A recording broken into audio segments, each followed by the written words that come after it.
bulk of what I'll be sharing is based on the information available on the website and strictly based on my personal experience with the application.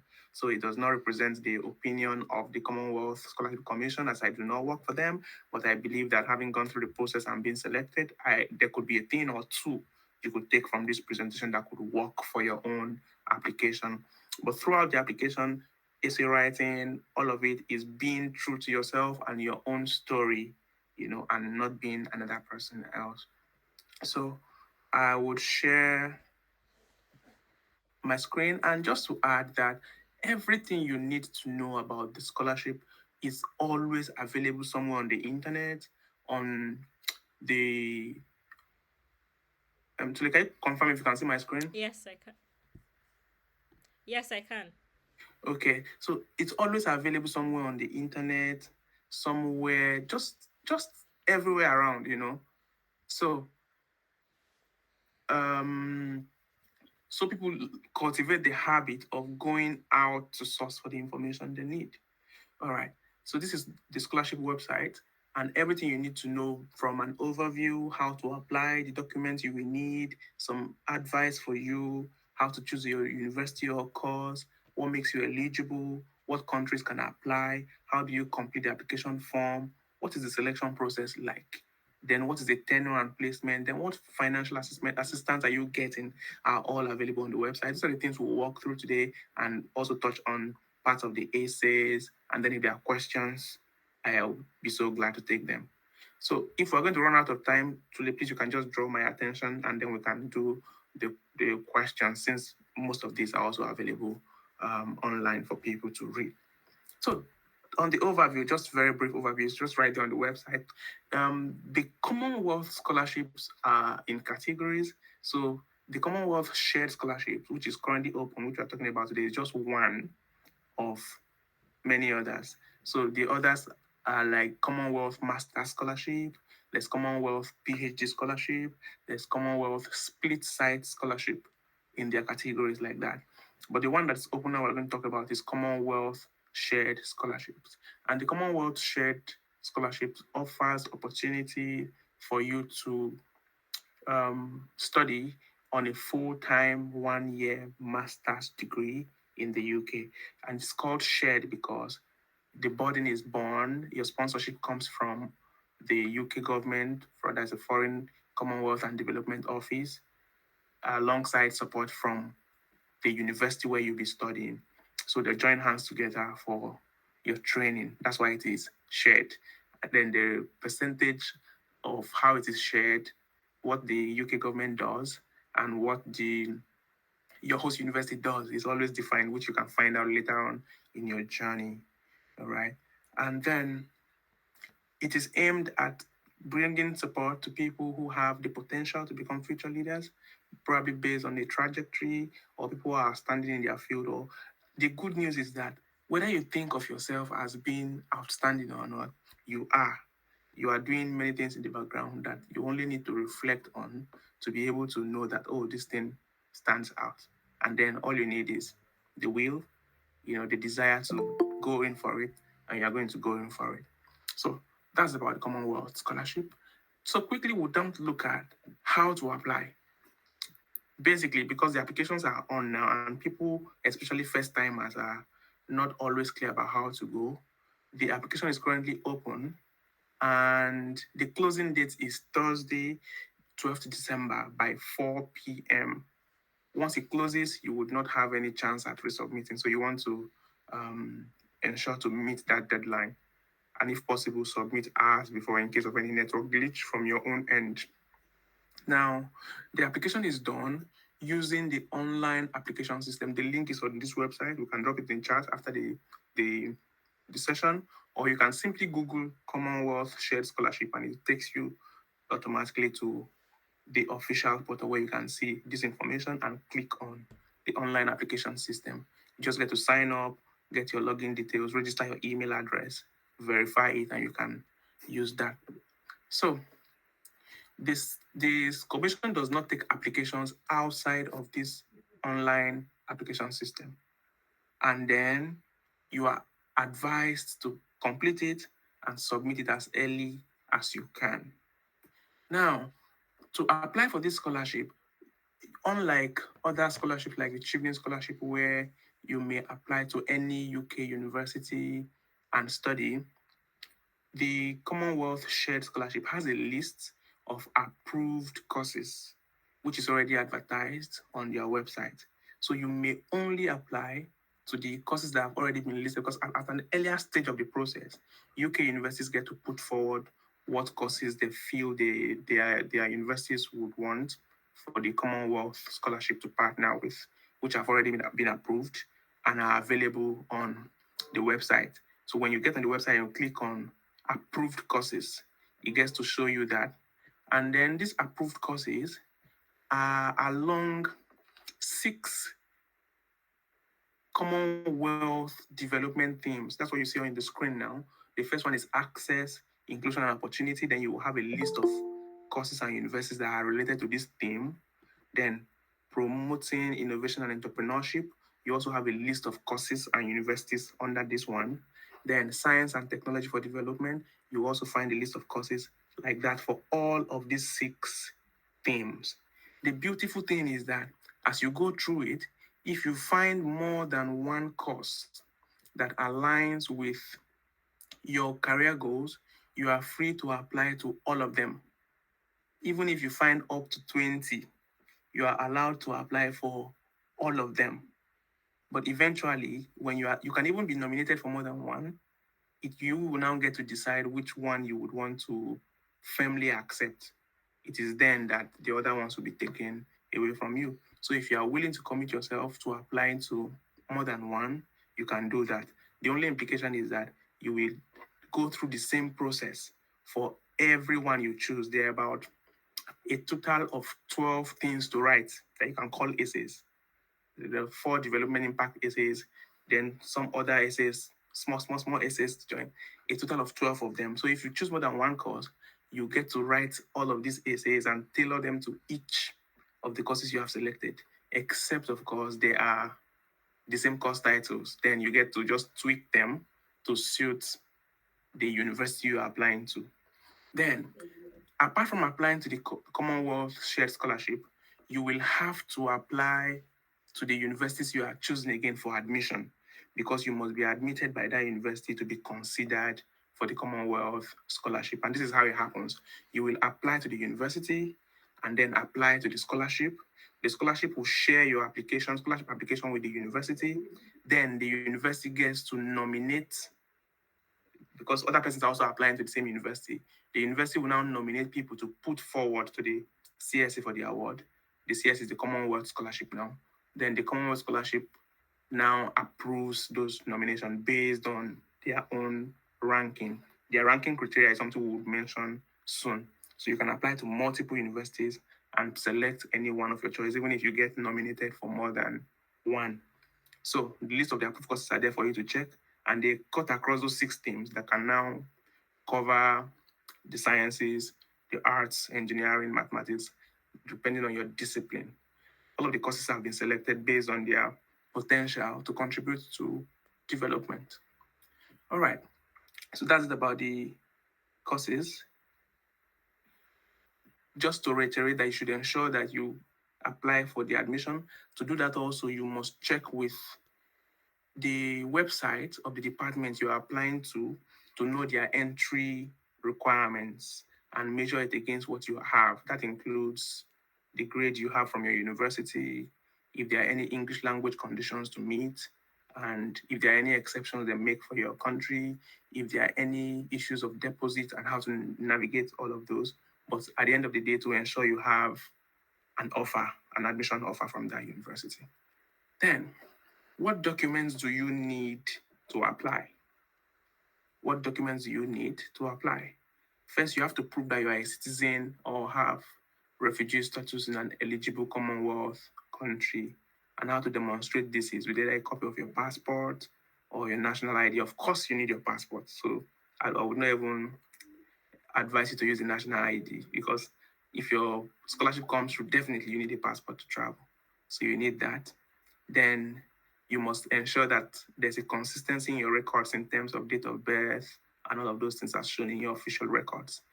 You also require complete copies of your transcripts that shows all of your academic records in all of the qualifications you are using, probably your first degree or any other degree you may have had before now.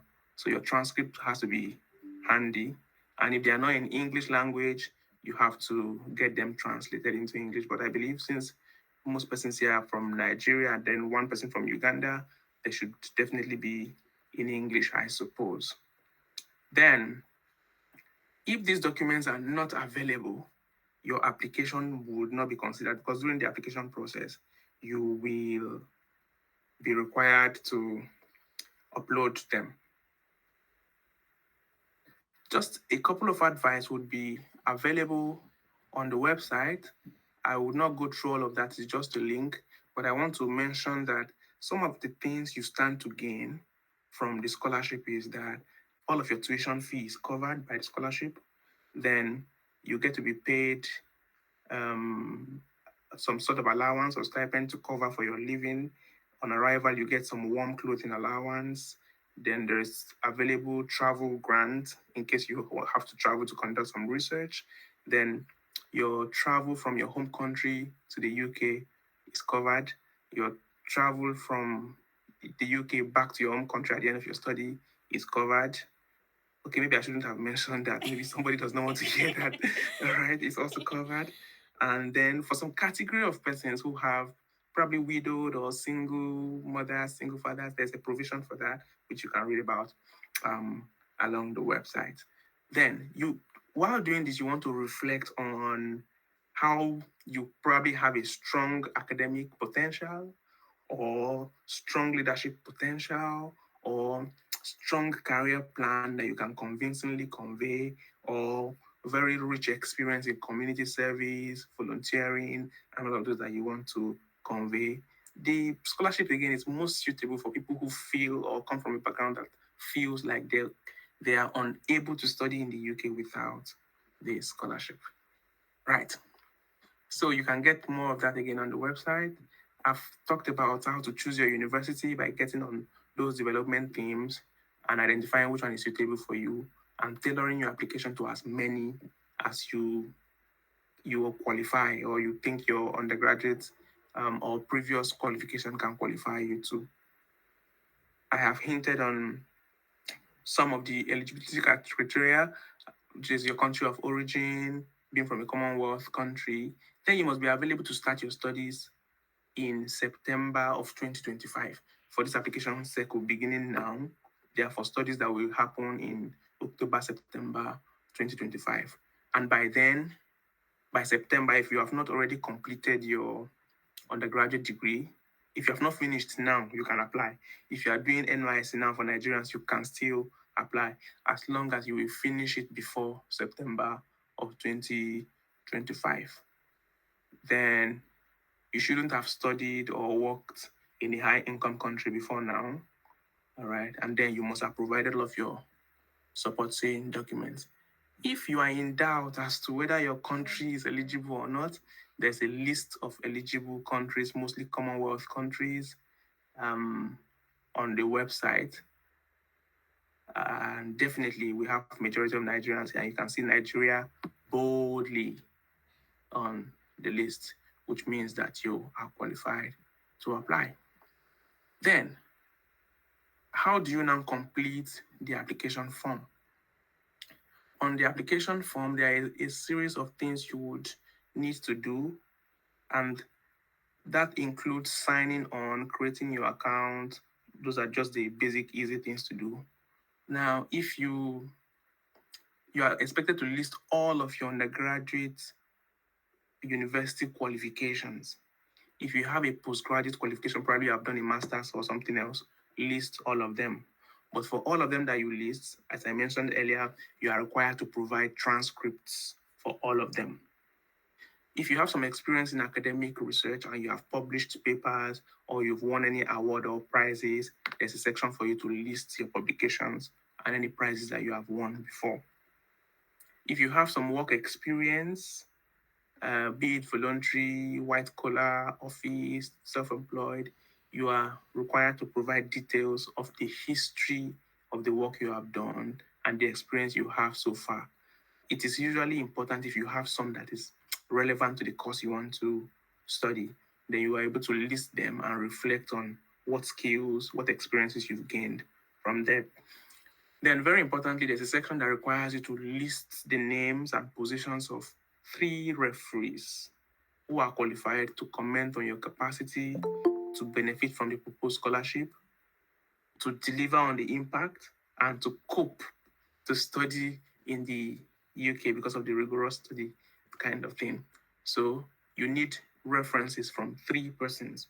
This could be your professors, your previous lecturers, or if you have been away from school for a long time, it could be your superiors where you work, but you want to ensure that the references they provide for you is solid enough because it's part of the things that the committee would look at. And that's why it's not healthy when people leave their schools, especially in Nigeria, you hear the slogan done and dusted. And when people are done and dusted and they feel, if I say anything, I will not read again. You see that lecturer, I'm not coming back to them again until you realize that this is the person that can actually give you this reference. And that's why cordial relationship is important. So you want to think about, okay, who can write me a winning reference? You need to have their names. You need to have their current positions in office. Then you need to have their current email because you get to write in their email and the application automatically sends them a link to upload a reference on your behalf. It is your responsibility to ensure that they complete the reference and submit them before the reference um, deadline. Deadline. Okay, in this case, I don't think they have to upload the reference. So you just type in their names and details and all of that. At a later stage, when you are nominated, you will be asked for references, but it's your responsibility to ensure they write that for you. Then, getting to the core part of the application is that you have to write um, 4 development impact essays. 4 development impact essays. And that is a part of up to the first 4 are the development impact essays. The other ones from number 5 to about number 11 are things that probably relate to you and your work. I want to rush over these, then I can come back to the essays and discuss them in details. So the list we see here are all of the essays. I'll come back to the essays shortly because I want us to spend some time there. So we can now look at selection process. Here you can see some of the criteria or even the basic criteria used to judge applications so you can have an idea of how you would be assessed. Okay. So the universities, once you submit your scholarship application, a copy is sent to your university, and your university will now do their own assessment based on this criteria and nominate you, like I said earlier, to the Commonwealth Scholarship Commission, who would now assess them. The criteria are these key 3 things mentioned. Academic merit. Academic merit means how strong is the grade you have. And then when you receive your transcript, the courses related to the area you want to major in now, what grades are you getting in them? Of course, the normal grading system we know is A, B, C, all of that. So this is where your good grade can actually come in for you. But if you are not, if you have graduated and you don't feel so good about your grade, not to worry, you can still give it a try because there are other aspects. And so the second one is quality of research proposal. So if you don't have an excellent grade, you want to push your energy again into putting forward a very quality research proposal because sometimes again there are brilliant students who do not get the best of grades because of certain factors in certain parts of the country, in certain parts of the world, and all of that. So you want to invest in coming up with a very rich research proposal that looks attractive and demonstrating how you can achieve that. The third thing is the potential impact on the development of your home country. So the issues you're going to be talking about in your essay, how are they related to development issues in your country, and how do you demonstrate the knowledge and ability to be able to address them using the skills you hope to learn from the courses you are applying? to in the UK. So these are the three core assessment criteria: academic merit, quality of research proposal, potential impact on the development of your home country. The other things here are tenure and placement. Of course, it's going to be for 1 year study, 1 year full-time study. So when you're looking at the courses, of course, all the courses advertised on the website that I showed you earlier are already 1 year master's degree courses. This is an example, a detail of the benefits you stand to get if you win the scholarship. As per this session, is always reviewed. So you get approved airfare, tuition fee, living allowance, warm clothing, thesis grant, study travel grant. Then for some countries, for visa purposes, you are required to take a tuberculosis test, which is mandatory, but you may have to pay for that. But on arrival, it will be refunded. Of course, that's after you have been selected. All right. So that's all to know just generally about the scholarship. I want to pause for a while, and if there are a few questions or feedback, just to ensure everybody's with me, then I can proceed to discussing the essays. So I was still very good on time. Yes, we just spent the first 30 minutes. So we still have Okay, more good. 30 minutes plus. Okay, so I've just given an overview of the scholarship. If you have your questions, you can pop them in the chat, or I can take one or two from people who would speak on. Clara? Yeah, I think you should continue. Then at the end, they'll get to ask questions. All Emmanuel right. is asking if this is a PDF. This is the website. So it's is the website, right, Ogoy? Yeah, it is. It So is. this is not the PDF. If you type the URL, I can type and put the URL in the chat, and you can be going through it while Ogoy is going through it as well. Yeah, so I'm just done with the website section now. Okay. Uh, You can just put the URL in the comment section. so just to get all of these and where to begin your application from, I'm popping the URL into the chat here. It's right there. That's the website. That's where to see all of this information, and that is where to begin the application. Begin and end the application, in fact. The earlier you start, the better. So, I'm raising my hand, sir. Yeah, Ogoy, I think you have to finish. See that Monday has a lot of noise in his background. You get yeah. so I think you need to So finish. Monday, please just note Yeah, it down so you don't forget. In a short while, we yeah. can get back to questions, or you can pop it in the chat, then we can get back to it. So let me just run down to the essays. All right. So please, if you have questions, put it in the chat now while he's going through the essays. Then we take them. All right. So the essay part has to do with completing the application form, which I told you the first part will be you writing 4 development impact essays. I want to show you that in probably the one I have on an MS Word document.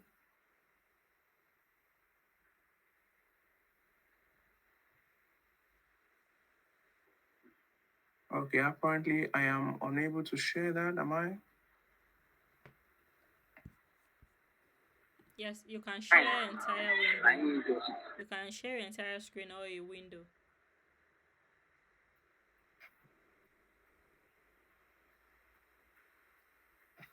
Okay, just a minute. Let me see if anybody have dropped their question. Nobody has dropped Okay. question yet.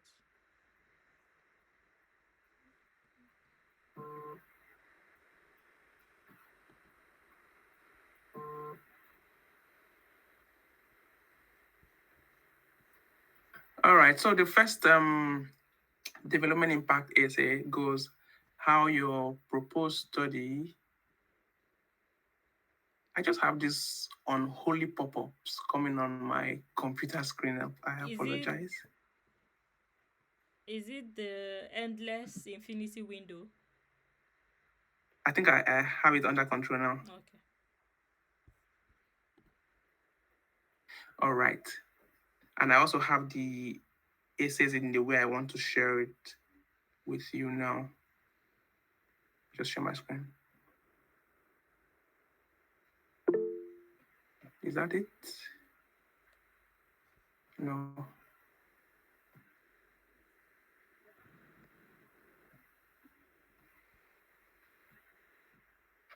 Okay, so the first four essays You started are, sharing, then it stopped. yeah, I'm Okay. back, right? Oh, yes, you're back. All right. Okay. So the first four essays are called the development impact essays. I've tried to number them out exactly as they appear. The first question says, it requires you to explain how your proposed study relates to A, development issues at the global, national, and local level.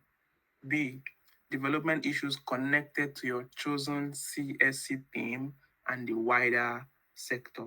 So when I was talking about how to select courses, I showed six CSC development themes: access and inclusion, strengthening health systems, science and technology, all of those. So the course you are going to choose belongs to one of those themes. So under this question, beginning from the first one, you want to identify a development issue in your local community that you can put in a wider global and a wider national context. This is an issue that you feel that by studying the course you have selected, you can acquire skills that can empower you to contribute to making some change or contributing to solving that problem in your local community, in your state, in your country, and as a result, doing something in that line in the world. So you identify that issue and then discuss how it is a global problem. Now you have established it's a global problem. Discuss how it is also a problem in your own national context. Then, how does this issue have an effect in your local community? If you are able to capture that, you have attended to the A part of question one. Then, the B part says, how is it now connected to the CSC theme? If, for example, it's access and inclusion, how has the problem you have identified, how does it connect with the theme of access and inclusion? If I am looking at the issue of gender inequality, for example, and I'm beginning from the A part, I'm looking at how is this issue of gender equality on the global level, how does it come in place in my country, and how does it work around my local environment? How is it an issue? And then I can now position the gender inequality issue as related to an issue of access, an issue of opportunity, an issue of inclusion, which is a theme for the CSC. The CSC is Commonwealth Scholarship. All right. And earlier we identified those themes. I hope that's clear enough. So when I attempted this question, I adopted a specific structure, which was just like I explained. I identified a problem. I was discussing around environmental waste management. That was what I was discussing. And I identified that issue and I positioned it as a global problem, giving statistics on how it has impact on the globe, entirely. And then I came down to how it affects my country. And then I came down to discuss the impact it has in my local environment. And finally, I discussed how it is um, an issue that affects even inclusion, that it affects opportunities for people, which is a development theme, right, of the CSC. To attend to this first question, you have only 200 words. If you write over that, everything you have written is gone. It might not even be seen, the system might just take your application out. So you want to remain within the range of 200 words that is given. Now, and I was able to do this in 3 paragraphs. So you want to be economical with your words and make sure every word counts. So the second essay is asking, how do you intend to apply the skills and qualifications that you will gain on this study when you return home? All of the essays are connected to themselves. So it gives you room to be consistent. Even if it's disjointed, then they know you're lying somewhere along the line, which is very easy to detect. So this is the course you are going to study. These are the skills you aim to gain from it. So how will it help you to solve or contribute to solving the problem you have identified? In my case, I started by mentioning the course I am studying and what it will do for me, what skills I will gain from it. And I just went on to briefly discuss how I could use those skills to contribute to the problem I had earlier identified. It's short, simple, straight to the point because it is just 100 words you have. For that, 100 words might look big, but when you begin to write, you just discover that it is very small. Now, it is okay not to be mindful of the word count when writing your first draft. When writing your first draft, it's okay to be at liberty to pour out your mind. And then when you have done that, you are now sure you have every of your ideas down on paper.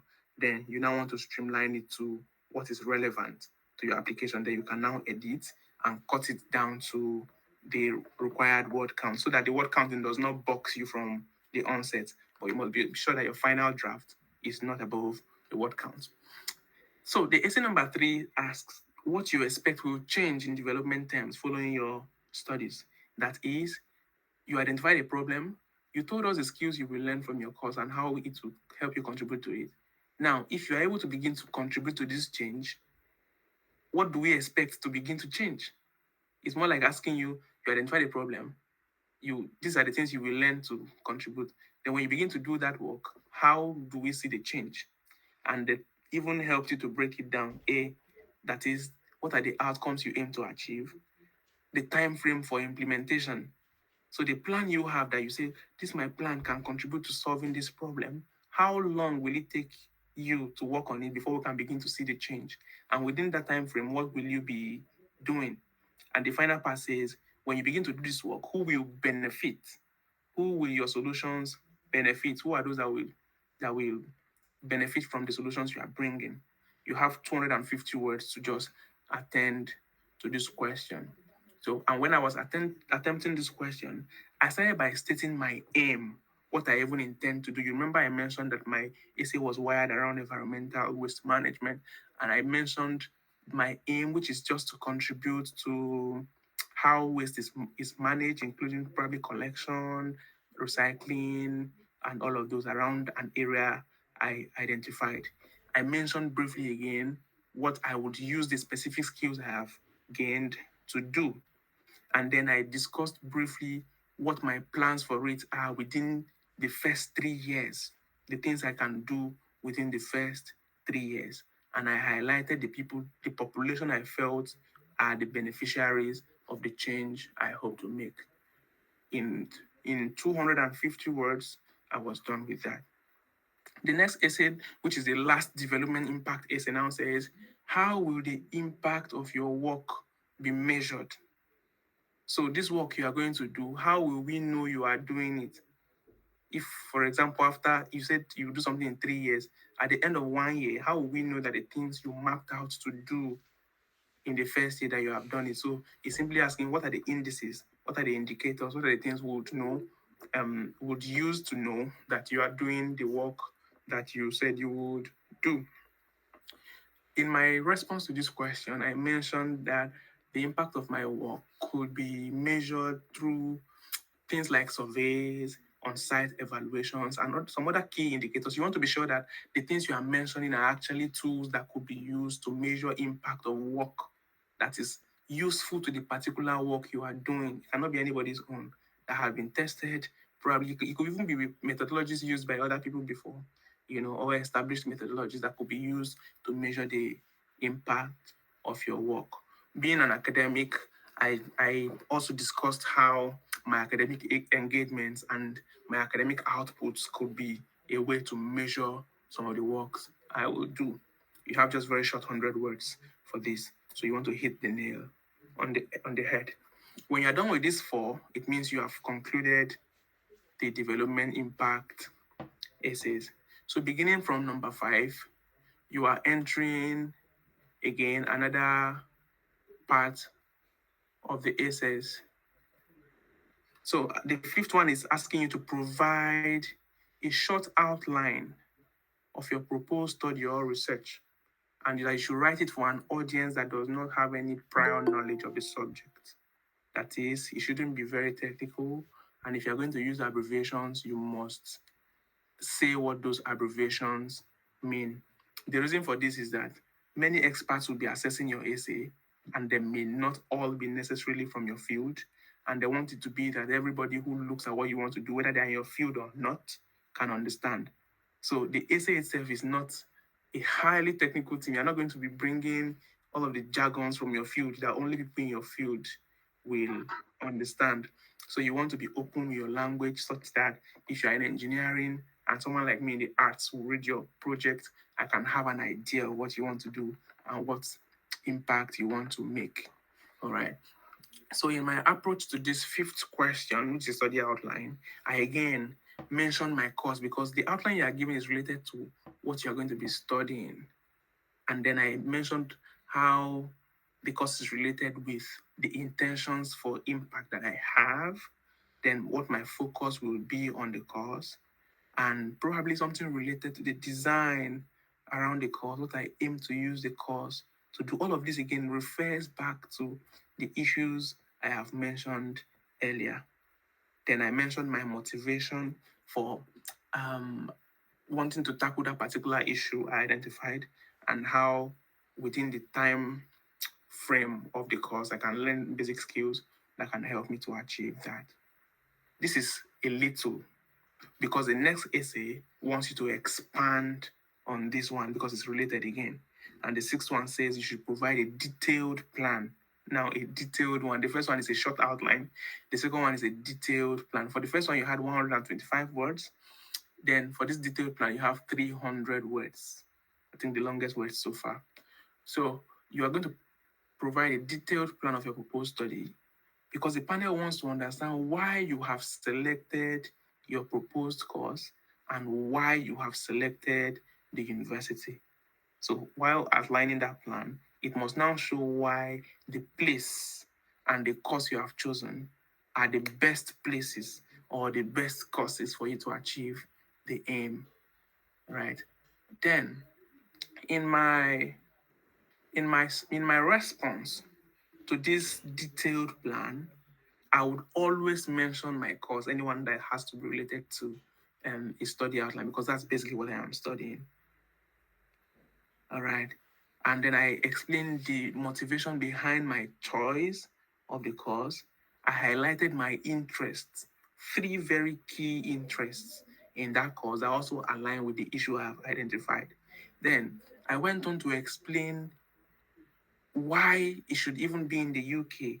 I went on to explain what studying in the UK can offer me, the skills I can gain by studying here to contribute to these issues. And when I'm talking about studying in the UK, I'm not saying you are going to speak in general terms like study in the UK because it's the best place to study in the world. Those are too generic. So there must be something particular to your own field that is already here that you must mention and explain how it will help you. This means that you cannot just write this essay without research around the things near your field that can help you that are available in the course you have chosen in the UK or in the university you have chosen.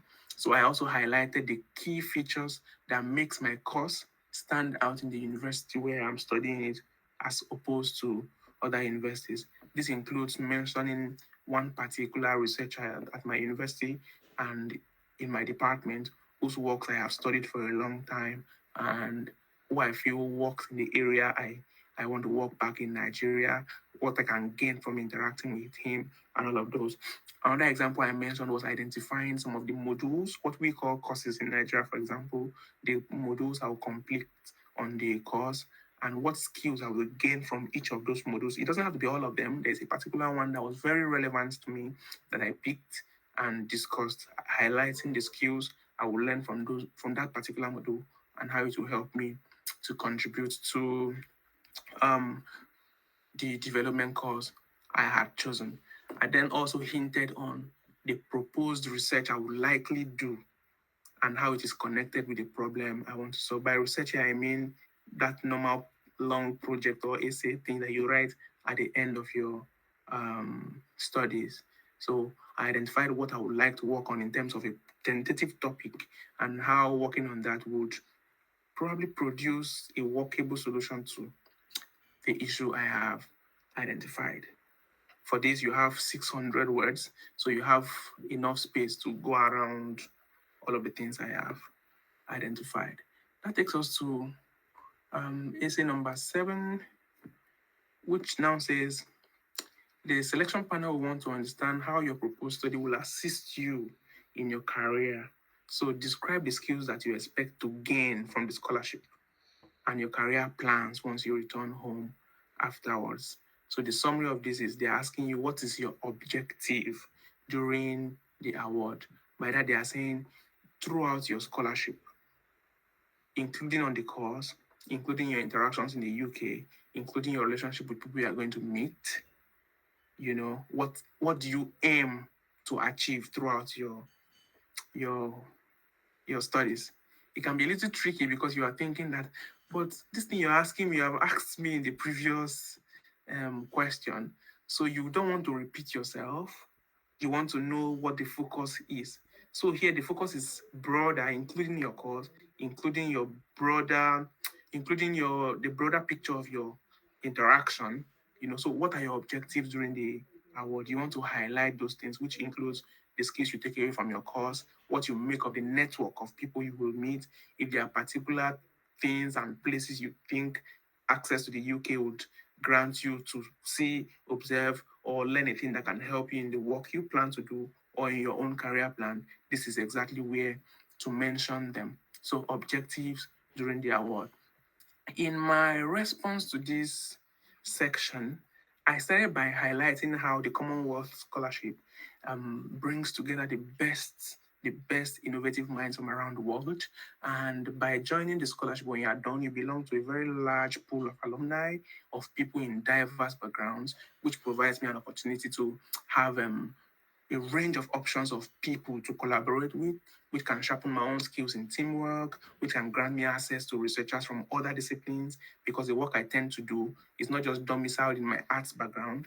It will benefit from collaboration with people, for example, in geography, in international development, in global sustainable development, and then in my own arts perspective. So I explained how the scholarship will give me access to these people from all of these backgrounds and what specifically I can make do of with my interaction with them, you know.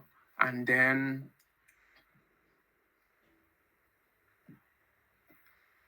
Yeah, so I mentioned how that the Commonwealth Scholarship is driven by development objectives that have very, very international relevance. So I try to align some of these things that are my own objectives with the skills I will gain and with how those skills can contribute to advancing the cause of the development issues I raised in my local community and how I can position that in an international context that gives room for collaboration and feedback, and that also gives room for learning from people from other parts of the world and probably implementing what works for them, seeing how it can work in my own national context and what could be different. Then I mentioned opportunities I might get, um, such as workshops, then social events, because it's not all about the academics thing. I also highlighted some social events and activities I feel will grant me some opportunities to learn some other skills and get some kind of exposure. I highlighted some seminars and workshops that I know will be present in my university. And when I say seminars and workshops, I don't go by saying I will attend seminars and workshops. No, I go by mentioning the particular seminars and the particular workshops by their name so that they know I actually know what I'm talking about, you know, and what I aim to get out of those seminars and what I aim to get out of those workshops. It was another opportunity again for me to mention um, scholars I look forward to meeting who are doing some very good work, and their primary place is the university and department where I want to go to. So, from all of this scenario, I was able to draw out what my objectives during the award will be and how they will contribute to the change I want to make. You just have 250 words for this. In your first draft, don't mind the word count. That's why it's good to begin early to prepare. But when you have now put all of your ideas, for example, for a 250 words essay, you can find yourself writing even above 1,000. But in that pool, you be your first assessor. You will now realize, oh, this one can actually go, this one can actually go, until you are left with the core of your essay. Now, the eighth one says, what will your career plans be in the 5 years following the award?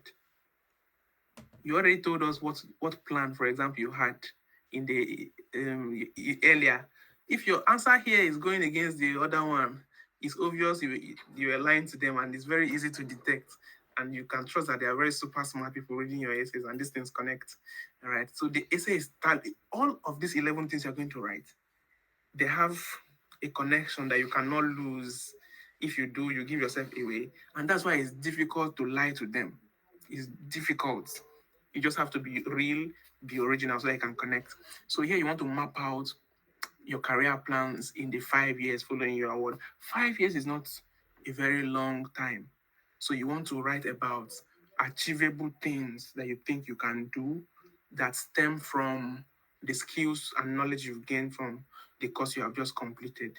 You can do it by breaking it down into, I will do this in the first year. In the second year, I should have done this. Around the third year, I should have done this. Around the 40th and 50th year, I should have done this. All of these things you are saying you will do after the award need to have a connection to solving the development issue you have identified. Of course, you cannot solve it alone, so you could just be contributing to solving it in the littlest possible way, as long as you demonstrate that this solution you are working towards has something to do with the skills you will gain from your course. That's just it, 250 words. Then, building on that is the ninth essay, which is your long-term career plans. Your long-term career plans. So if you've written for 3 years, before now 5 years, your long-term career plans in this context will now be building on things you hope to achieve somewhere around beginning from 6 years to as long in your life as you can project. So this is where you can now build on from small to big dreams. Big dreams, but not building castles in the air. Big dreams that are achievable and that show a career projection that build on the skills you have gained. And again, that contributes to solving the development issue you have identified. In my long-term career plans, I was able to mention my ambition for my work and my discipline, what I aim to do, and how the skills I will gain will contribute to them. I took you from the 5 year thing and mapped out a plan that begins from the 6 years following my award, the models I hope to develop, and how they can contribute to development in the area I had mentioned. I identified what I really want to become and how the skills I will gain from this particular scholarship will set me on that path, in very practical, believable, achievable, doable steps. I did that. So for this one, again, we have 250 words, right? So the last two essays are more about yourself, personal statement. I think that one had about 500 words. I can't remember. Personal statement. I can't remember if the last two had 500 words. They're about personal statement. You must be familiar with this one. So saying it could be your story. It could be anything that had motivated you to be on the path you are now, or if you have a different story, somewhere that your career plan changed or was altered, it's personal to you, but it should lead us into how your background, the stories around you, contributes to your current interests or your drive to contribute to change in a particular area. So I think personal statement is quite a general thing that people write or talk about. So personal statement is personal to you. I don't even think they are excellent templates to follow because your story must come from you. Just watch against grammar and be able to tailor your structure in a way that it shows where your interests in the particular area you want to work on, where that interest is coming from and where it's heading to, which then connects us with the need for the scholarship commission to invest in you. And sometimes these stories could also be about how disadvantaged you were in some point, or how advantaged you were in some point, or things you were able to achieve at some places. So personal to you, so there's no template for this because people's stories are different. But it must show that motivation that keeps you on the path of work that you currently aspire to do. So the 11th essay, that's a long ride, is voluntary and leadership experience. Now, your voluntary and leadership experiences you don't need to have become the president of your country to do this. All right. If you have worked in a small group, you have done an unpaid job, or even if it is paid and you're able to display leadership qualities, were you able to lead a group and achieve some purpose, you know, unlike we've not even talked so much about the situation, task, action, and result thing, but because of what counts, you might want to apply that in your voluntary and leadership experience. So, what situations have you ever been confronted with that situation? What task needed to be taken? That's the T. What actions did you take? What results did it produce? So, with such examples, you can tell us where you have volunteered or where you have been able to serve as a leader. Like I mentioned, they don't have to be big leadership positions. What changes have you been able to bring about in your environment? So you give as many relevant examples as possible, but ensuring you do justice to each of them while staying within the word count to demonstrate. So this is why voluntary experiences and leadership experiences are very good. And it doesn't matter if it's a paid job, self-employed, working for a non-profit, and all of those. I think that should also be around. It shouldn't be more than 500 words. It should be around 300 or 500 words. So you can see that the whole essay, yes, 11 is long, yes, and it's plenty, but none of them is above 500. The ones here that I remember the word counts, the highest you have here is 300 words, and they are around your personal experiences and your interests. So they are in you, but it takes a moment of reflection and a little bit of research, especially into the aspects of this course I am selecting. What do I want to get out of it? You need to research the course. You need to research the university. You also need to research works around your own area and how that fits into the larger UK context and your university context. And it is absolutely doable. So, first point of call, the website I shared earlier, all of the approved courses are there. You don't want to look at which one is, they made the work easier. Like Chieftain, if it's Chieftain, you have to go all out to find your own university to apply to. But here, a list of eligible universities have been provided on the website I shared earlier. So you now want to identify which one does my background qualify me to apply to. I mentioned you have to apply to the scholarship.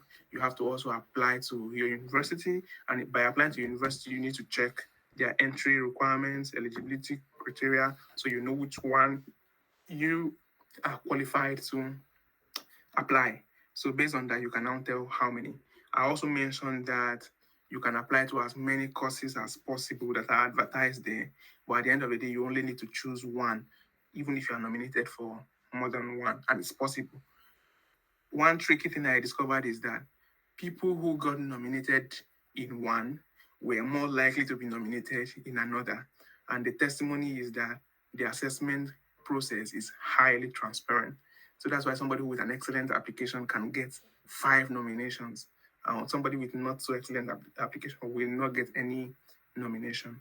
But what happens is when there is a nominee, somebody nominated, there will be a reserve so that if somebody does not take his place, somebody else will be stepped up.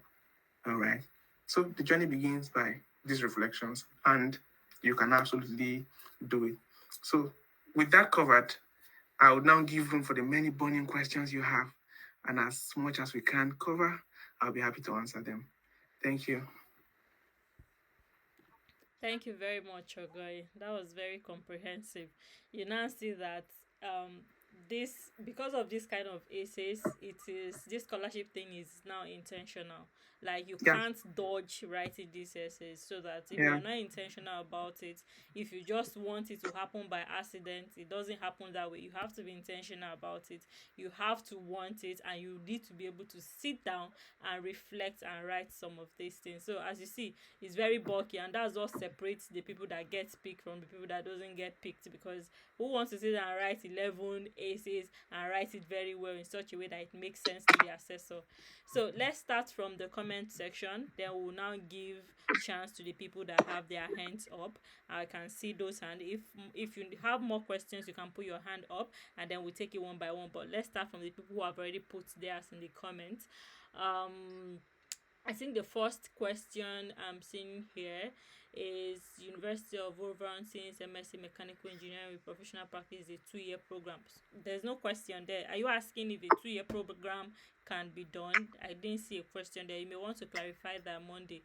Okay, the Well, second.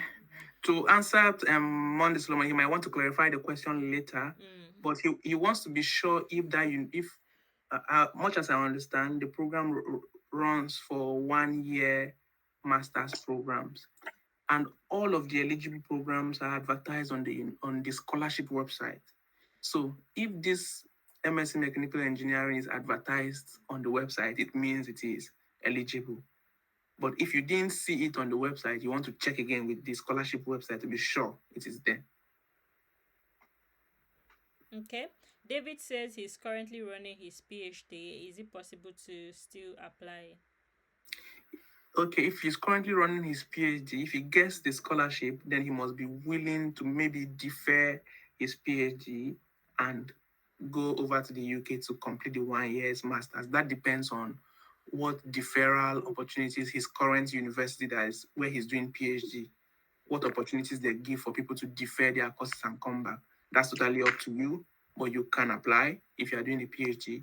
But if you get it, you must now decide to pend the PhD maybe for that 1 year and move over to complete the course first.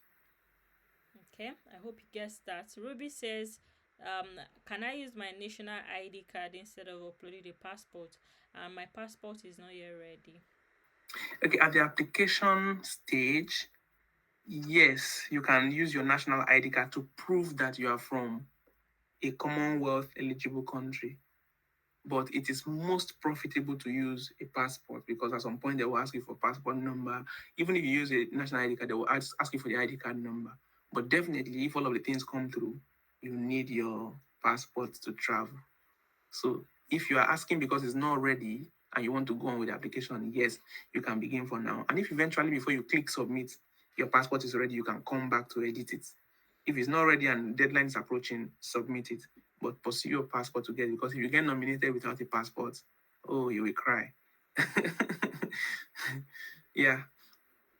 Okay, I can see some hands, so I'll skip their question and give them the chance to ask it if I see it in the comments. But Monday put more clarity on his question. He said that they are funding 1 year program.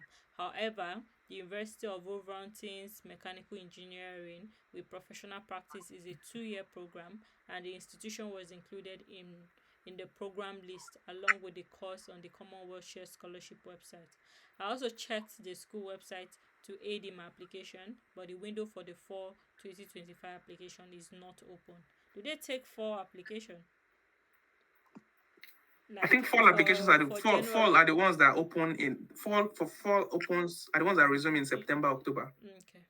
Yeah, so that's well, if a program is advertised on the scholarship website, it means it is eligible. I am not familiar with whether it's the program you're talking about is 2 years, but if it's listed on the scholarship website, then it is eligible. You might want to do more reading on the website around the implication of it being a 2 year program. And then about the application window opening, you want to monitor their website because different schools have different times to open their application. All right. Yeah.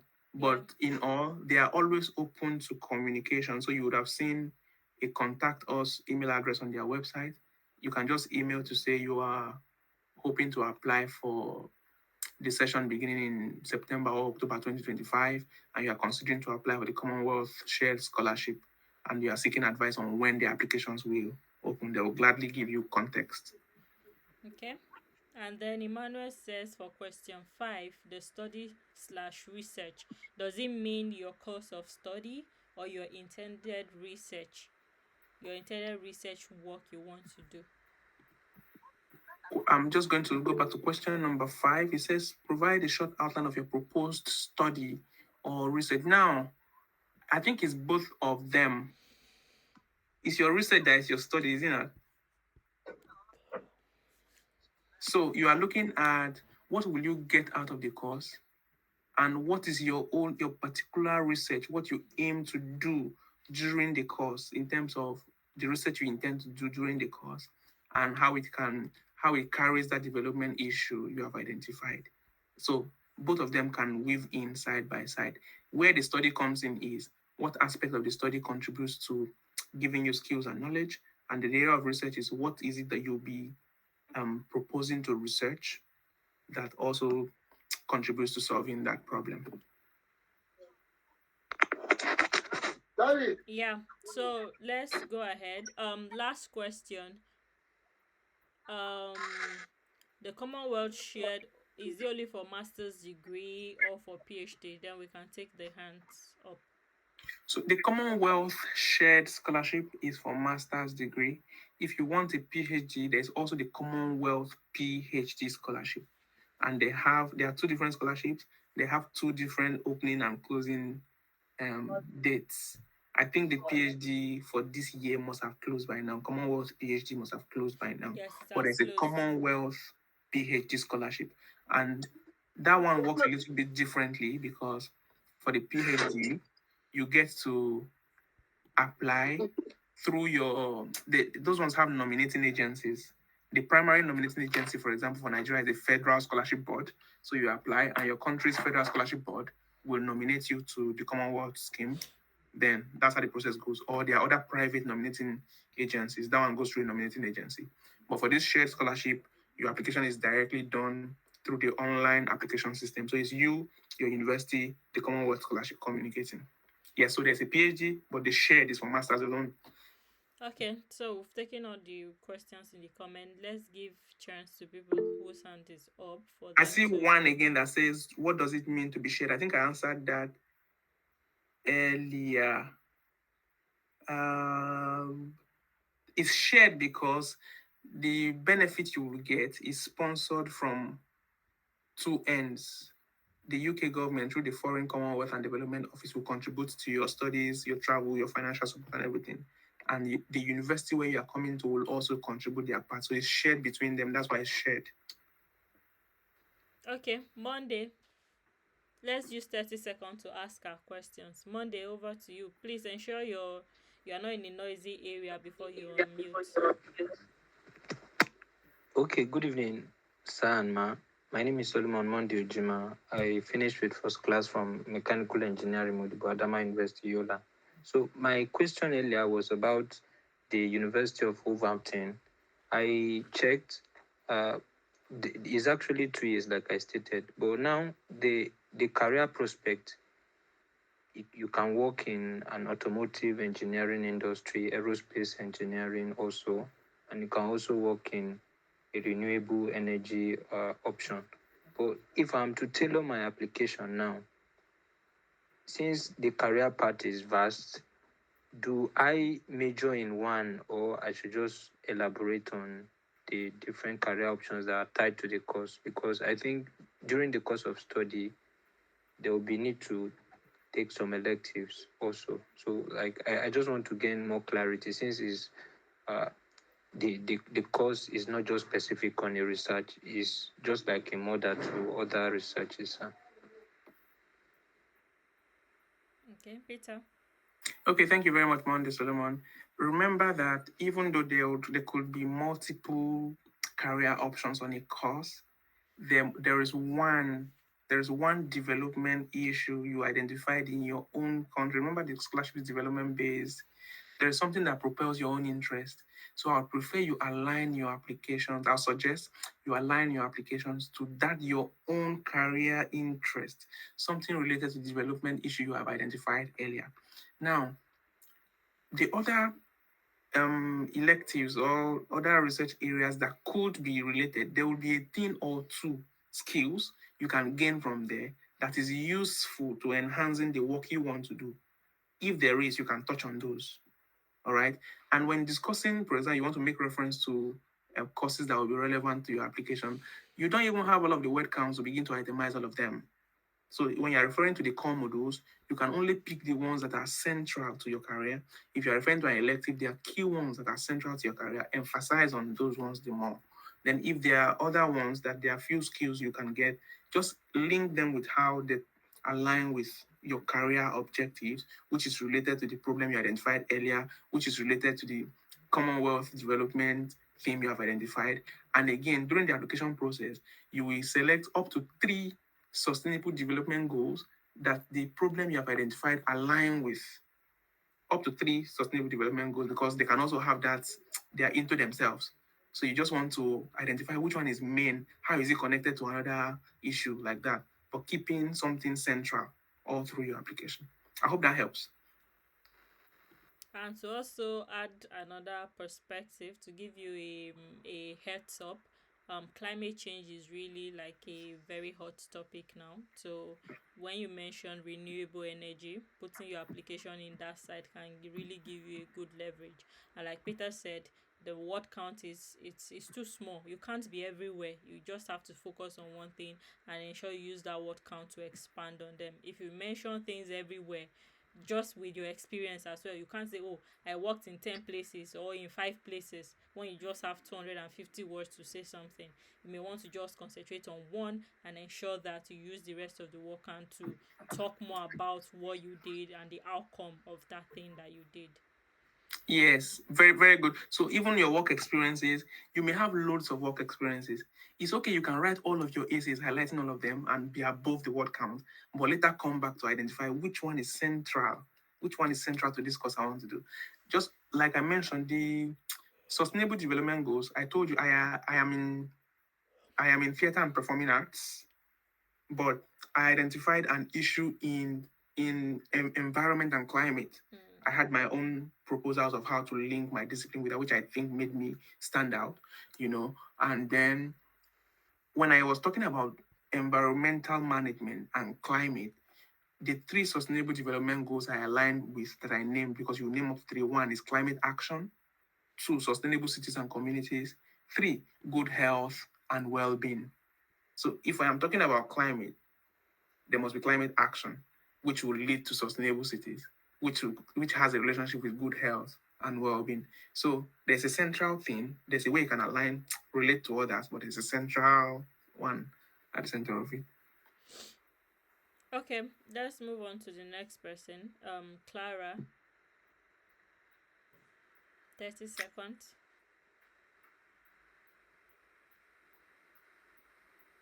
Hi, Clara. Okay, let's move on to Clara. In case you're talking, your microphone is still muted. In case, but if not, I think we can move on to the next person. And when Clara is ready, we come back to her. Precious. Yeah, good evening, and thank you for this webinar. It's been very insightful. So, my name is Precious. I studied international studies and diplomacy from University of Benin. Graduated 2018 with a 2-2. But when I left school, I ventured into tech. So far, I have about 5 years of experience in software development, specifically front end. So, I've been looking into the Commonwealth Scholarship, even the one that closed recently before this new one got opened. I think my major challenge is deciding what course to go for. So, from the when you were sharing the page that had the universities and courses, I went ahead to go through them, and I saw some that I'm interested in that are more related to my BA degree, which is International Studies and Diplomacy. But I saw some for tech too, more like AI and all of that. But you also mentioned that some of the way they pick their scholars, they also look at your experience, like work you've done.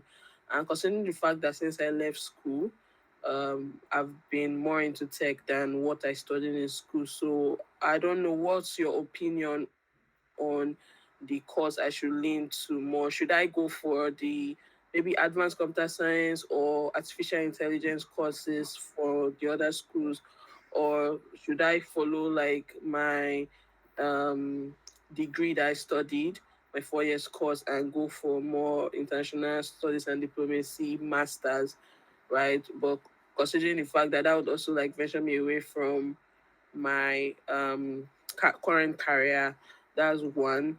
Then two, I know some of these scholarship have some strict bond.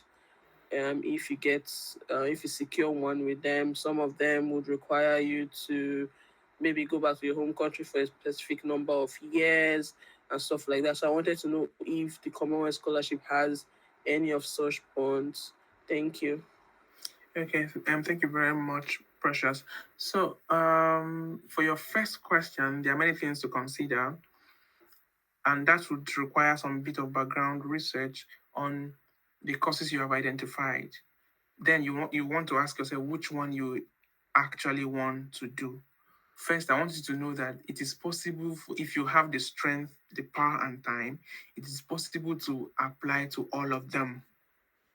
It is possible to apply to all of them. And where you feel your BA background is more appropriate, you bring in that there. Where you feel your tech experience is more appropriate, you bring in more of that there. That is one option. Another option is deciding what you want and just going strictly for that based on your future career goals, and just going for that. Then something else to consider is that for every course you find on that scholarship page, they have their departmental websites on their school portals. Then one of the things you need to check in with is their entry requirements. So, can your BA admit you to some of the tech courses?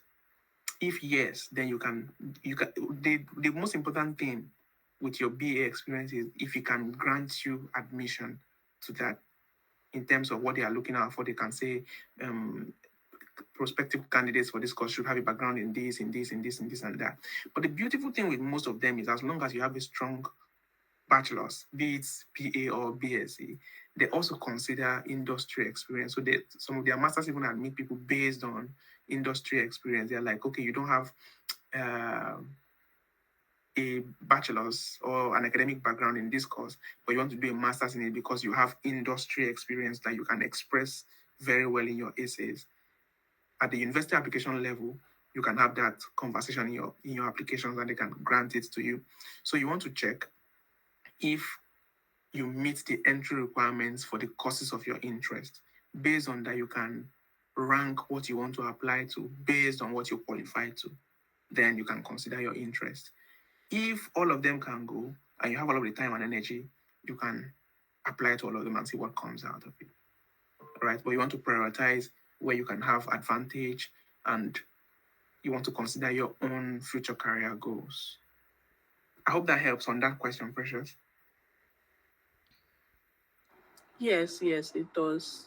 Okay. Thank you. Then the second one was about returning years. So the Commonwealth Scholarship empowers people. You are going to, in all of these 11 essays, you are going to argue that, look, guys, there's this problem in my country and I have something I can do about it.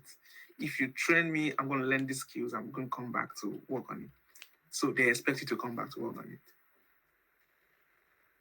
They expect you. Okay. So that's why from the onset, they say your airfare from your country to the UK is covered. Your airfare from the UK back to your home country is covered. Currently, I understand that they make some exceptions in some cases, which is rare, usually for people who are able to maybe before they complete their masters, probably get on an other fully funded scholarship for maybe a higher degree like a PhD. And then you can also probably argue that this is also in line with my goals. and you want to also quickly complete it. But that is addressed on a case by case basis. But throughout the application process, you are going to undertake to return to your country at the end of your studies. Okay, I just wanted to add another, give her another perspective that she can look into when it comes to her degree and her career. You did international relations and development, right? Yes, Precious. international relations and diplomacy. And diplomacy.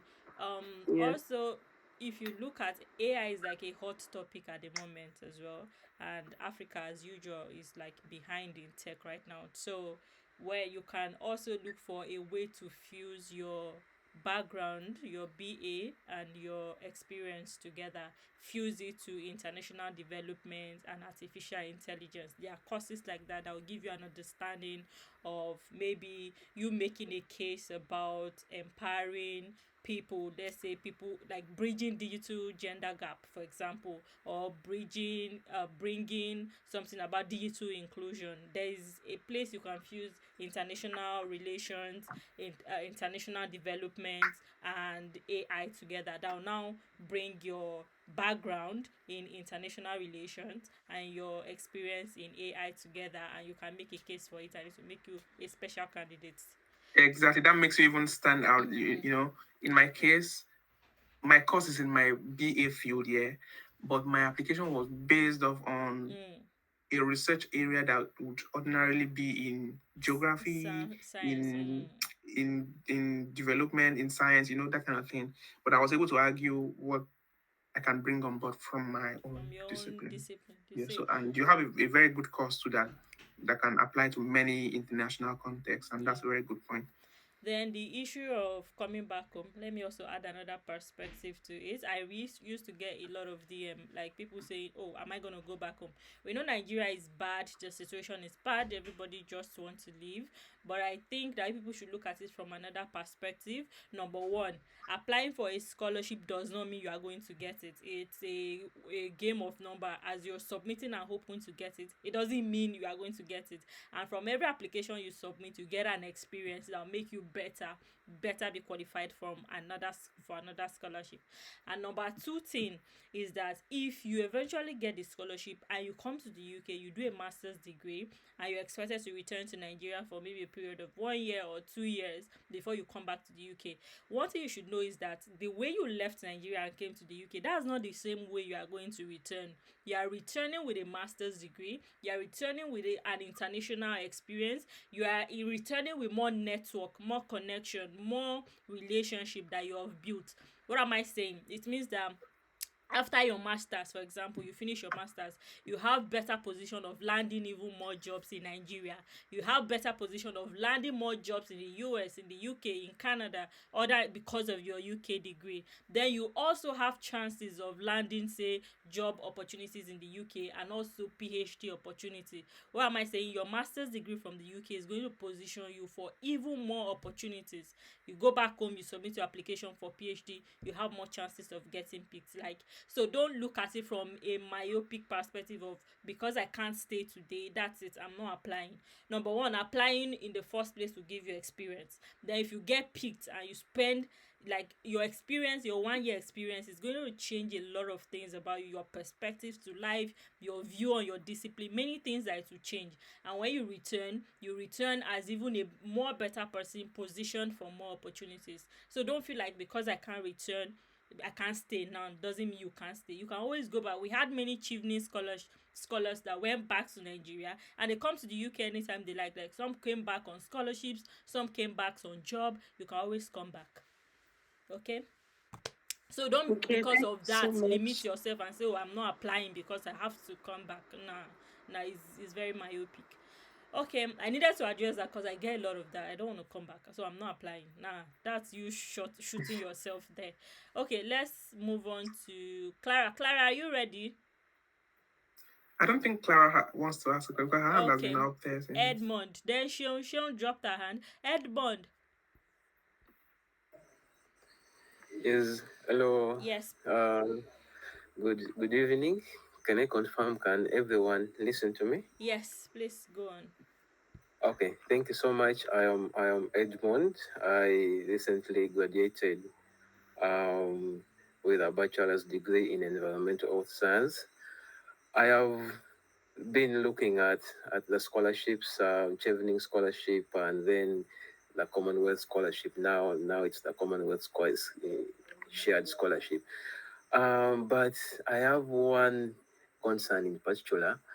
I finished university, though I had a few challenges of financial assistance. As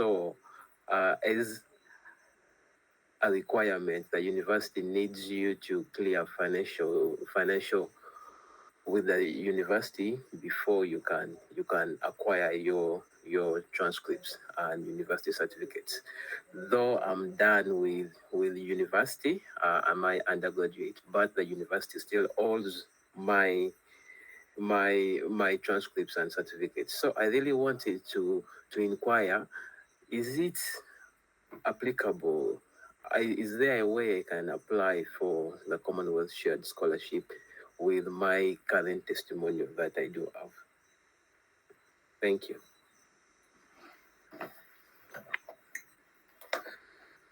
So, Edmond, I think you need your certificate and you need your transcripts. They are very important documents. If I get the question correctly, I think he's asking if he can go ahead to apply with just a testimonial or something Yeah. like that. Yeah. So it is important to get your certificate and the transcript. They are required documents, highly required documents. It's okay. Why I ask this is because last year I had a colleague who did that. He applied with a testimonial. He got taken by the university, and then the scholarship committee gave him some ultimatum of time if he could bring his testimonial and university certificates after that. I'm not sure if that would be this Commonwealth Shared Scholarship, because what happens is if you have a very good application that gets to that extent of being assessed, there's a time frame for submitting educational documents. And if you don't meet up, there's always somebody on the line that will be upgraded if something is missing. So it's best to have those documents from the beginning because you get to upload them during the application. I don't know how the testimonial works in your country and if it is strong enough to stand in for the certificate. So, but if you have that and you have your transcript and you have someone's experience who you worked for, then you can also give it a try. But if it's possible for you, strive to get the documents. Okay, then. Thank you. Yeah, and if you're unable to get the documents, you can just make the application and hope for the best. You also learn from the experience anyways, so you don't lose anything by trying it. If they don't pick you, it strengthens your next year application, so you can just try it. But yeah, wherever possible, get the complete documents that is required. Okay. So yeah, I didn't take Shion's question because I wanted her to, cause her hand was up, but I think he has now exited the meeting. But Oh, yeah, it's okay. Okay. Anyone else? Osisa, is is we've taken your question today, right? Emmanuel, your hand was still up, so you can bring it down. And Clara, we didn't get to hear from you. Is there anyone else? Is Emmanuel? Is this a new hand or the previous one? You, Isaac, your microphone is on mute. Yes, you can unmute your microphone and then you talk. All right. Yeah. Good evening. Sorry, I joined the class very late. I really appreciate. I actually wanted to join very early, but I couldn't make it to this class. I know a lot has actually been discussed, and I missed out. I don't know if you'll be able to send us much later any the recorded version of this meeting. Your Excellency Solis, I will appreciate that if you can. Be privileged to have access to what we discuss on how to get the Commonwealth scholarship work, the procedure and the process. We'll definitely appreciate that. Thank you for your time and your colleague. We appreciate. Thank you. I'm screen recording because this plan does not allow for direct recording, but I'm trying to maneuver my way to screen record. So hopefully, after the webinar, if the audio is good and everything, I'll upload it on YouTube and you guys can find it there. Thank you for your gesture. We appreciate it. Meanwhile, you can also find most of the things we've discussed on the website. I've sent the link into the chat too. Thank you, bros. Okay, Osita. Osita, you can speak. You pop in the chat that you have questions, so let's hear you. Or mute your microphone if you're speaking.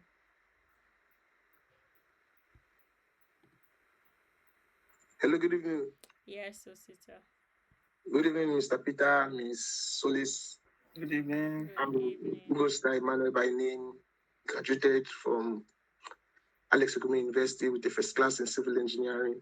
All these first classes busting So, my bubbles, please. Yes, so use your first Nice. class very well. Yeah. Go on. so I want to ask a question concerning the publications and prizes. It says here, list up to 10 of your publications, including title of any thesis submitted. I don't know, this thesis, is it talking about, can you include your undergraduate projects? And I also have a work I've done, a journal, but it hasn't been published yet. But I've done a presentation on it. I don't know if I can also include it under this publication. But it hasn't been published online yet. But it will be published very soon, not, I don't know, maybe probably next year. Okay, so thank you. About publications and prizes. Yes. You can, I think that is my personal opinion. If you have already published papers, you can list them first. Then if you have listed them first and there's still space, you can now include, yes, if you have written a thesis and submitted before, put it. But when you're writing it in, citation styles that can indicate what this is. So by reading it, I can tell this one is a thesis that was submitted in so place. So add that. Then if this is a paper already in advanced stage of the review process, hopefully to be published this, and you are certain about it, also put that. You don't lose anything by putting it in, because it will be better than nothing, isn't it? Okay. Yeah, okay. So you can Thank you. put them in. But if you have actually published ones, put them. No, put I them. don't have any. Okay, if you don't have, yes. Yeah, put these ones in. Put these ones in. If it's not online anywhere, you can skip the parts where they say you should put in a link. If it's not anywhere, Okay. If it's a conference, describe what conference it is. Like that, just use your space well, and it should be well. Meanwhile, you don't need to panic about that, everybody, because people have also won them when they had no publication. All right. So if you don't panic. Strengthen your other aspects. If you have, put them in. If you have a 2-1, get your go. If you have a 2-2, any grade you have, just invest in your research proposals, your plan, your essays, and all of those. You never can tell what stands you out in your own area. Okay, thank you. Yeah. Okay, is that all? We're winding and bringing this to a close now. So I guess we've taken all the questions. Have we? Sure. So yeah, thank you guys for attending. In scholarship, the summary is that you need to do a lot of research. You need to also be very intentional. It's a very rigorous process. It's a process that can stress you, it can frustrate you gathering your documents, requesting for recommendation letters, things you may or may not have control over. Your university is frustrating you. So all the process together, it's all designed to make it stress you. So scholarship doesn't come as something. I don't placate people to make them think that it is easy. It is not easy. The whole process together is going to stress you. Sitting down, if you have a full-time job, sitting down to write your essays, going to get your document from your school, reaching out to your lecturers to write recommendation for you and everything, bringing everything together, doing research is going to stress you. But all I say is that the process is all worth it. Like when you get the scholarship, you will see why it is worth it. Like it changes you. The experience is really worth it. Aside the study experience, the social experience, the people that you meet, the network that you build, a new environment that you find yourself, you have, it changes you completely. And I would say all the stress, you completely forget it once you get the scholarship. You completely forget it. That's why it's worth investing in. Do the stress because it is worth it. So I hope that you continue to apply. Also, don't just limit your chances to one scholarship. Today we just talked about the Commonwealth, but there are other numerous scholarships. There's the Mastercard, there's the Chevening, there is the Japanese MEST scholarship, there is the Global Korea scholarship, there is the Chinese government scholarship, there is the Erasmus Mundus scholarship. There are several scholarships out there that even people have not found out yet, that maybe people are guessing codedly, that nobody is shouting about. So there are many scholarships that are available. Don't just narrow your efforts. Check UK, check US, check China, check South Korea, check Japan. All these developed country, there's a chances that they offer a scholarship. Finland, Norway, Austria, all these small countries, European, there's a chances they have one hidden scholarship there nobody knows about yet. Netherlands. So explore, do your research, and I hope that you will get your desired goal and you will get the scholarship. The process is worth it, the journey is worth it. Don't say because I had rejection today I'm not doing it tomorrow, which is something I was telling somebody, was telling a friend of mine a few days ago. Like if you get one rejection, you feel like, oh, I can't get that one, I won't apply again, then you're shooting yourself in the leg already. Somebody like me, I got almost 10 rejections from all my scholarship applications, but once I got that 1 year, I'm not doing scholarship application today again. Rather, I'm the one here telling people on how to do it. So that is it. It's just, you just need 1 year. You get a lot of rejection, but you just need 1 year, and you must not get rejections anyway. Some people never got rejections and they got it. So but yeah, it's part and parcel, that the package that comes with the whole process. Another thing also I must also emphasize is that it's very important to do research. A lot of things that we spoke about today are things that are already available online. Somebody somewhere on YouTube have done a video about them. Somebody have written a blog. Somebody on LinkedIn has talked about it. So once you start your research, it's like a web. You keep linking into those web and finding the answers to your questions. So I get a lot of that where something that is plainly written, somebody can come and ask the question. Like this is something you can just use your initiative to just go online to find out more about it, and it will answer your question. So do your research, go to the university website, learn more, sit down to reflect on what you want to apply, think about your future goals, your career, streamline it. If Peter is here, there's something I was trying to tell Peter in the other webinar I had, which is about having a team. Commonwealth did something of already putting a team for you of where you should apply, like your application should fall under one thing. But one thing other scholarship will not do is to give you that team, and that team concept is what you need in those scholarship. You can't say today I'm all about gender equality, tomorrow okay I'm not about renewable energy, next tomorrow I'm not about clean air. You can't spread all your wings having passion for everything. Your passion for one thing, it can be just one thing, and you write all your essay around that one thing. It's all interwoven, all tied together into one thing. So do research. I always say that the difference between people who get the scholarship and people who end up not getting is your ability to do that research. A lot of questions are already answered online.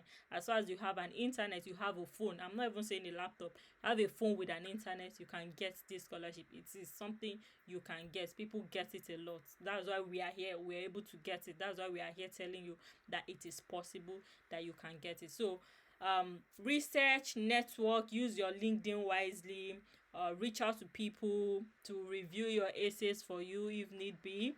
Give them a lot of time. Yes, give scholars a lot of time. Don't bring essay today and tell them to give you next week, because it's a very hot academic environment out here and they are studying. So write your essays very quickly so you can give them time to give you feedback. That will also help you. Somebody taking a third look at your essay from another perspective can give you feedback on how you can make it better. So yeah, I think that's everything we need to cover today. There's a scholarship group, Scholars In on Telegram. It's a scholarship group that I created. We are about, I think, 900 people there. So if you're interested, you can join the group regularly. Once in a month, I host a webinar to answer some questions that they have about the applications and all. So if you're interested, you can join the group, and yeah, we can then meet again after this time, maybe during our next month's webinar. So yeah, that's all from me. I saw some people putting something in the, can someone apply for a scholarship while in the UK already with a master's degree? Is, I think it's rare. Is most of the scholarship you have to be in Africa. Like, I have a friend now that we're discussing this, like, in fact, the fact that you are in Africa, you have a lot of opportunities there. Like, I'm in the UK and I already have a master's degree. It becomes very difficult for me to get a scholarship because a lot of this scholarship are tailored for people who are living in Africa. So, except maybe you want to do like research, PhD research, and things like that, I can get that, but I can't get like chevening, master. I can't get that anymore. So, yeah, the scholarship group. How do you join? How do you join? I think it's difficult for me to go find the link now, but I could quickly find the link. If you exercise patience, I'll find the link and pop it in the chat, and that could be the last thing we will do before we leave. Or please message me on Instagram. I'll send you the link. Maybe that's the easiest. Yeah, because I'm also screen recording this and I don't want to interrupt it. So yeah, I'll send you the link, or I can just send it to Ogo. Let me send it to you, and maybe you can send it to the chat, because I don't want to disrupt this recording that I'm doing. Okay. Yeah, let me send it to you.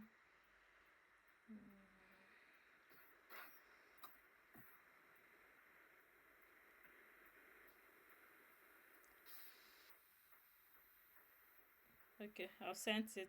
Oh, I didn't even ask you if your WhatsApp is logged in on your computer. No, it's fine. Okay, you can send it here now so that you can join. Yeah.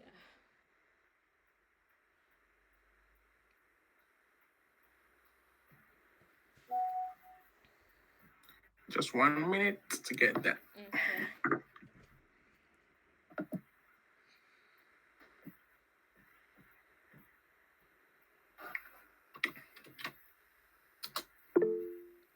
Hope that works. Yeah, I can see it now. So you can just click on the link and it will take you straight to the Telegram, because that's the place that can take many people. So yeah. So can final year students apply for CRC? Yes, as long as you are due to finish before your program starts in 2025. And your results will be available. Yeah. Okay. All right, so yeah, that's the link. If you need to click on it when we leave, you can remain here and click on it. So that is it. Thank you guys for attending.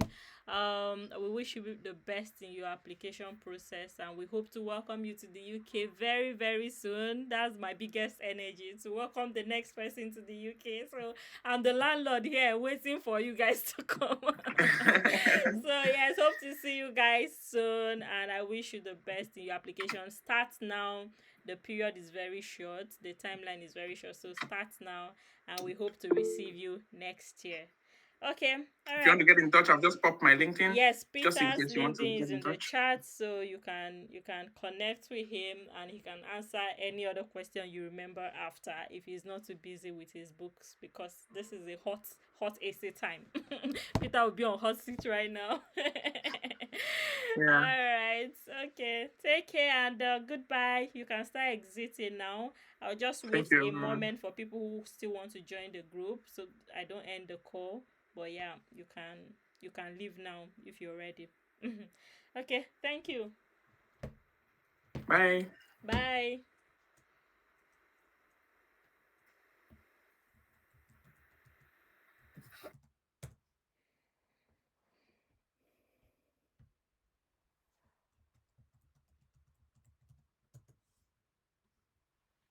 Blessings stay for my yard, and like I dance, it go be, it go see, it go feel, because the blessings follow my yard, blessings follow my yard, yeah. That's why I say fire go on. I don't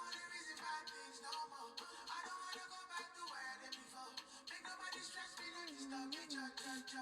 I